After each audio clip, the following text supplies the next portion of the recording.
अस्सलाम वालेकुम जी, क्या हाल चाल है दोस्तों। उम्मीद है सब खैरियत से होंगे। तो आज की वीडियो दोस्तों बोस्निया पे। वाई बोस्निया, बोस्निया क्यों, ये आपका क्वेश्चन मुझसे।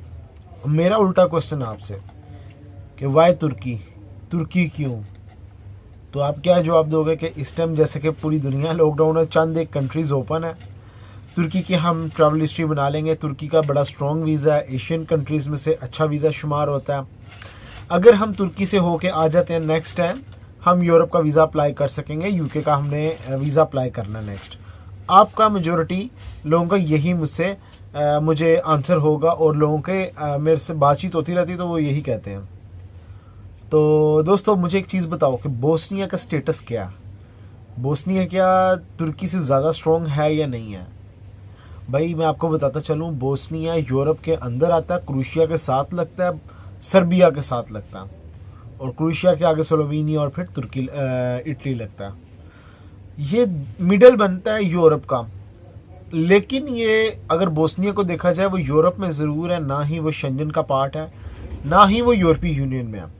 यूरोपीय यूनियन में शेंजन की भी कुछ कंट्रीज़ हैं, और जो कंट्रीज ऐसे जो शेंजन में नहीं है वो भी यूरोपीय यूनियन का पार्ट है कुछ, लाइक साइप्रस, उसके बाद बल्गारिया, क्रोएशिया, और एक और कंट्री अभी मेरे जहन से नाम निकल रहा है रोमानिया। ये 4 कंट्रीज इंक्लूड हैं उसमें, ईयू में, यूरोपीय यूनियन में। तो कुछ शेंजन के ऐसे भी कंट्रीज़ हैं जो कि ईयू का पार्ट नहीं है, जैसा कि आइसलैंड की अगर बात की जाए, नॉर्वे की बात की जाए, स्विट्ज़रलैंड की बात की जाए, ये यूरोपीय यूनियन का पार्ट नहीं है। अच्छा, अभी दोस्तों जैसा कि मैंने बताया कि चंद एक कंट्रीज़ ओपन है, लाइक ब्राज़ील, साउथ अफ्रीका, तुर्की, इजिप्ट, जॉर्डन, यूक्रेन, फिर उसके बाद रशिया। रशिया का बहुत सारे लोग इख्तलाफ करते हैं भाई। इतना मैं बता दूं, यूएई से वीज़ा मिल रहा है, मेरे रिसेंटली फ्रेंड को मिला, इसलिए मुझे पता। तो उसके बाद यूके, खैर पिछले दिनों लॉकडाउन लगा हुआ था, तो अभी इंशाल्लाह दोबारा फिर ओपन है, हो जाएगा। अगर नहीं हुआ तो हो जाएगा, क्योंकि मुझे इसकी एग्जैक्ट अभी की इंफॉर्मेशन नहीं है कि, लेकिन रिसेंटली मेरे फ्रेंड्स के वीज़ा लग के आए हैं, तो उनसे कंफर्म करना पड़ेगा कब उसने करवाए हैं अच्छा, फिर एक दो कंट्रीज और ओपन है यूरोप में। वो कौन से? वो है जी बोस्निया। बोस्निया इसलिए कि दोस्तों, एक तो वो मुस्लिम कंट्री है, और as compare to other countries उसका वीज़ा लेना थोड़ा सा आसान है। वीज़ा उसका भी मुश्किल है, लेकिन as compare to other countries like Ukraine वगैरह, उसकी निस्बत बहुत आसान है इसका वीज़ा लेना। और अगर इसकी आप ट्रैवल हिस्ट्री बना लेते हो दोस्तों, तो बहुत हद तक चांस है कि नेक्स्ट टाइम जब आप शेंजन वीज़ा अप्लाई करोगे तो आपके वीज़ा लगने के चांस हैं। अभी की सिचुएशन के अंदर इन कंट्रीज़ की आप ट्रैवल हिस्ट्री बना लो, जैसे ही हालात ठीक होंगे आप अपने तब तक आपकी ट्रैवल हिस्ट्री बनी होगी, आप वीज़ा अप्लाई करना। बाय द वे, किसी भाई को कोई इन्फॉर्मेशन वगैरह चाहिए हो तो मैं ऐसा करूँगा, उस्मान भाई का नंबर डिस्क्रिप्शन में डाल दूँगा, वहाँ से आप उस्मान भाई से कांटेक्ट करके इंफॉर्मेशन ले सकते हो, और हेल्प भी ले सकते हो। खैर, अच्छा दोस्तों, मैं एक चीज़ बता दूं, बोस्निया की डॉक्यूमेंटेशन बहुत सारे लोग समझते हैं बड़ी मुश्किल है, और विदाउट विदाउट ट्रैवल हिस्ट्री क्या बोस्निया का वीज़ा मिलेगा दोस्तों? विदाउट ट्रैवल हिस्ट्री भी बोस्निया का वीज़ा मिलता है, लेकिन थोड़ी सी आपको डॉक्यूमेंटेशन स्ट्रॉन्ग बनानी पड़ेगी। अपने डॉक्यूमेंट्स स्ट्रॉन्ग, बैंक स्टेटमेंट थोड़ी स्ट्रॉन्ग शो करवानी पड़ेगी, या आपका वीज़ा स्टेटस यूएई के अंदर अच्छा होगा, वो आपको शो करवाना है। और मैं सारी डॉक्यूमेंटेशन आपको बताता हूँ, पाकिस्तान से और यूएई से डिफरेंस क्या। अगर आपकी ट्रैवल हिस्ट्री है पहले से ठीक है, और बैंक स्टेटमेंट कुछ इतनी खास नहीं भी है, तब भी बोस्निया चलेगा। 2-3 चीज़ों का आपने ख्याल करना है, या तो आप ट्रैवल हिस्ट्री दे दो अच्छी, तो एवरेज बैंक स्टेटमेंट के साथ भी वीज़ा लग जाएगा, या तो आपकी बैंक स्टेटमेंट अच्छी है और साथ में ट्रैवल हिस्ट्री भी है, और यहाँ का वीज़ा इतना ख़ास नहीं है, तब भी चलेगा, ठीक है। या तो आपकी बैंक स्टेटमेंट काफ़ी अच्छी है और आपका वीज़ा यहाँ का अच्छा है, या वीज़ा आपका ठीक नहीं है और ट्रैवल हिस्ट्री भी नहीं है, तब भी आपका काम चल जाएगा, ठीक है। ये आपने कुछ चीज़ों का ख्याल करना है। ऐसे हजरात जो किसी एक पॉइंट के ऊपर भी सही तरीके से उतर रहे हैं, वो बोस्निया का वीज़ा कंसीडर कर सकते हैं कि उनको मिलेगा। अपनी ट्रैवल हिस्ट्री या तो स्ट्रॉन्ग दे दो, या बैंक स्टेटमेंट स्ट्रॉन्ग दे दो, या अपना दुबई का वीज़ा स्ट्रॉन्ग दे दो। ये 3 चीज़ें, इनमें से एक चीज़ लाजिम रिक्वायर्ड है। अगर वो कर दिए ना आपने, तो फिर आपके वीज़ा लगने के काफ़ी हद तक चांस है, अगर डॉक्यूमेंटेशन अच्छे तरीके से बनाई हुई है। सही है। अब डॉक्यूमेंटेशन की बात करता हूँ कैसे आपने करने हैं। दोस्तों मेन चीज़ है कि इनकी जो एम्बेसी है वो अबू धाबी में है। आपको पर्सनल अपीयरेंस के साथ अबू धाबी ही जाना पड़ेगा। लेकिन इसकी अच्छी बात यह है कि आपका पासपोर्ट होल्ड नहीं करेंगे।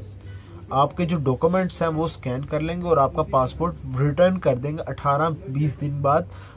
इनका जवाब आता है 18 से 20 दिन या 25 दिन तक इनका प्रोसेस होता है बोस्निया का।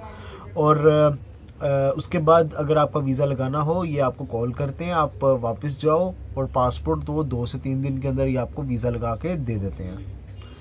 Hotel booking, flight reservation, travel insurance और visa application form, 3 to 6 month की बैंक स्टेटमेंट, उसके बाद कंपनी का NOC जिसके अंदर लिखा होगा ये बंदा हमारी कंपनी में काम कर रहा है, इतनी देर से काम कर रहा है, हमें कोई ऑब्जेक्शन नहीं है, इसके बोस्निया जाने पे इसकी डेजिग्नेशन इतनी है, इसकी सैलरी इतनी है, ठीक है। ये सारी चीज़ें उसके अंदर लिखी होंगी। और उसके बाद एक ट्रैवल प्लान होगा अच्छा सा कि आपने वहाँ पे जाके कौन सी सिटीज़ एक्सप्लोर करने हैं। क्यों, अभी एक चीज़ बताऊँ, बोस्निया एक वाहिद ऐसा कंट्री है कि कंट्री के अंदर 2 हुकूमतें हैं, एक क्रिश्चियन गवर्नमेंट है, एक है जी मुस्लिम गवर्नमेंट। जब आपको बोस्निया का वीज़ा मिलता है उसके ऊपर 2 चीज़ें लिखी होती है मेजोरिटी। खैर बोस्निया का सिर्फ भी वीज़ा मिलता है और बोस्निया एंड हर्ज़ेगोविना का वीज़ा मिलता है।